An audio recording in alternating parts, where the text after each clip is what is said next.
অবশেষে অভিজিৎ মুখার্জির হাতে 5 লক্ষ টাকার চেক ধরিয়ে দিল গীতা। হ্যাঁ বন্ধুরা, এমনটা দেখতে চলেছি আমরা গীতা এলএলবি সিরিয়ালের আজকের পর্বে। গল্পের শুরুতে দেখতে পাবো গীতা তো চলে গেছে কোর্টে, আর সেই কোর্টে গিয়ে বারবার করে একটা কথাই ভাবতে থাকে যে যেভাবে গিনি, রাকা, এমনকি বন্ধি গীতাকে অপমান করেছে, যে 1 লক্ষ টাকা গীতাকে শোধ দিতে হবে।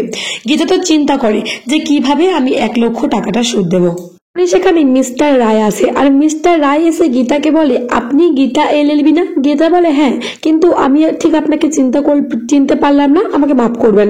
তখন মিস্টার রায় বলে, আমি হলাম অনির্বাণ রানা। আমি আপনার কেসটা যেভাবে পদ্মরানীকে হেনস্থ করেছিল, ওই কৃপান বলে ছেলেটা, আপনি তাকে শাস্তি দিয়েছেন, এটা দেখে আমি ভীষণ খুশি হয়েছি। আমি একটা জমি সংক্রান্ত কেসে অনেকদিন থেকে ফেঁসে রয়েছি, যেটাতে কিন্তু অনেক টাকা পয়সার ব্যাপার রয়েছে, তাই আমি চাই যে আপনি আমার কেসটা নেন। তখন গীতা বলে, মাফ করবেন, কিন্তু আমি একজন ক্রিমিনাল লয়ার, আমি আপনার এই জমি সংক্রান্ত কেস নিয়ে লড়তে পারবো না। তখন অনির্বাণ রায় বলে, এটা কিন্তু একটা ক্রিমিনালের মতনই হয়ে গেছে, কারণ এটা জমি সংক্রান্ত কেস হলেও এখানে কিন্তু খুব বাজেভাবে একটা ঘটনা ঘটেছে, আর এটার সঙ্গে অনেক টাকা পয়সা এমনকি প্রপার্টি জড়িত রয়েছে। আপনাকে দয়া করে আমার এই কেসটা নিতেই হবে। পরে তো গীতার হাতে 5 লক্ষ টাকার একটা চেক ধরিয়ে দেয় অনির্বাণ রায়। তারপরে তো গীতা 5 লক্ষ টাকার চেকটা দেখে ভীষণভাবে খুশি হয়ে যায় আর হাসতে থাকে, বলে, ঠিক আছে, আমি আপনার এই যে কেসটা আপনি বলছেন সেই কেসটা আমি নিশ্চয়ই লড়ার ব্যবস্থা করব। বলুন, একদিন অন্যদিন আমার সাথে দেখা করুন, কারণ সেই কাগজপত্রগুলো তো আমাকে দেখতে হবে। তখন অনির্বাণ রায় বলে, হ্যাঁ, আমি সমস্ত কাগজপত্রগুলো দেখাবো, আপনি শুধু কথা দেন যে আপনি আমার পাশে থাকবেন। গীতা বলে, হ্যাঁ, অবশ্যই আমি আপনার পাশে থাকবো। তো অনির্বাণ রায় প্রলয়কে ফোন করে, আর ফোন করে বলে যে আমি যে ওনাকে কাজটা দিলাম উনি কাজটা করতে পারবেন তো? তখন প্রলয় বলে, ওর নাম গীতা এলএলবি, ওর আজ পর্যন্ত কোনো কেসে হারেনি, ও এত সহজে হারতে পারেই না, তাই আপনি ঠিক মানুষকেই দায়িত্বটা দিয়েছেন, ও ঠিকই পারবে, আপনি শুধু ওর ওপর ভরসা করুন, ভরসা না করলে কিন্তু কোনো কাজই হবে না। তখন অনির্বাণ রায় বলে, না না, আমি ওনার ওপর ভরসা করছি। এদিকে তো ভজন কৃপানকে বলতে থাকে, এবারে গীতা শেষ হবে, আমি এমন একটা বন্দোবস্ত করেছি যেখানে গীতাকে এবারে মরতে হবে। গীতার পিছনে কিছু গুন্ডা লাগিয়ে ভজন আর বলে যে ওই গীতাকে শেষ করতে হবে। তারপরে তো গীতা যখন কোর্ট থেকে বেরোবে তখনই তো সেই গুন্ডাগুলো গীতাকে দেখতে পেয়ে যায়। গীতা স্কুটি থেকে চালালে গীতাকে ধাক্কা দিয়ে ফেলার চেষ্টা করে। তারপরে গীতা বলে, সামলে গাড়ি চালাতে পারো না তোমরা? এক্ষুনি তো আমি পড়ে যেতাম। তারপরে তো সব গুন্ডাগুলো গীতাকে মারতে আসে, কিন্তু গীতাই তাদেরকে বেধড়ক ধোলাই মেরে দেয়। আর যে হেড গুন্ডাটা ছিল সেই হেড গুন্ডাটাকে গীতা কলার ধরে আর বলে, কে পাঠিয়েছে বল, কে পাঠিয়েছে? কিরণকান্তি ব্যানার্জি, ধীমান, ভজন না ওই কৃপান? তখন সেই গুন্ডাটি ভয়ে বলে ফেলে, ভজন পাঠিয়েছে। তারপরে তো ভজনকে ফোন করে গীতা আর বলে, এই যে ভজন মিত্তি, এত সহজে আমাকে শেষ করা যাবে না। তুমি কি ভেবেছিলে এই গুন্ডাগুলো পাঠিয়ে তুমি আমাকে শেষ করে দেবে? কোনো মতেই তুমি আমাকে শেষ করতে পারবে না। এখন বুঝতে পারছো না, কিন্তু তুমি বুঝতে পারবে তুমি কি মারাত্মক ভুল করেছো। আর হ্যাঁ, আরেকটা কথা ভজন মিত্রি, ওই কৃপানের সাথে কোনো মতেই কিন্তু মেহেকের বিয়েটা হবে না, তুমি এই কথাটা ভালোভাবে শুনে রাখো।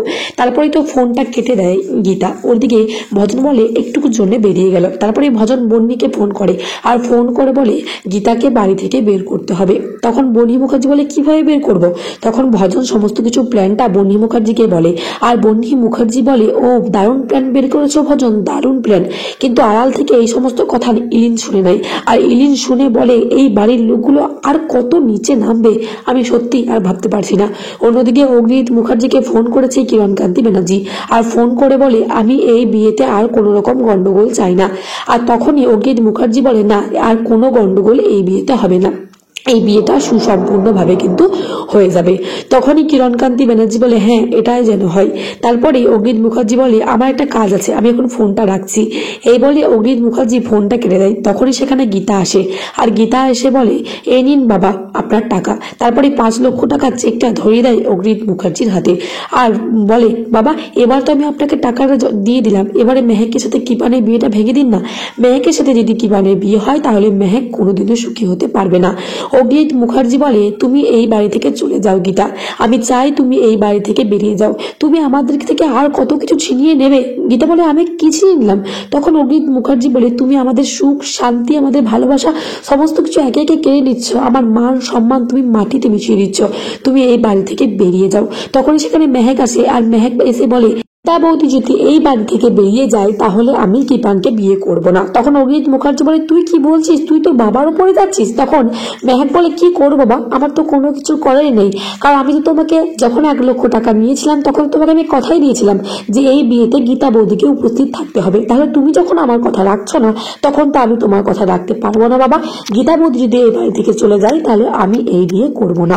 তখন প্রলয় এসে বলে, দেখলে দাদা, সামান্য ওইটুকু মেয়েটা কত বুঝে যাচ্ছে, আর তুমি বুঝছো না এখনো দাদা। তারপরেই তো অগ্নিত মুখার্জি গীতাকে বলে, আচ্ছা বেশ ঠিক আছে, এই কথাটা বলার জন্য তুমি আমাকে ক্ষমা করে দাও, তুমি এই বাড়িতে থাকো আর মেহেকের বিয়েটা সুসম্পূর্ণভাবে ভালোভাবে হতে দাও। তাহলে বন্ধুরা, এমনটা দেখতে পাবো আমরা গীতা এলএলবি সিরিয়ালের আজকের পর্বে। আগামীকাল এবং পরবর্তী আপডেট পাওয়ার জন্য চ্যানেলটিকে সাবস্ক্রাইব করে পাশে থাকুন। ধন্যবাদ।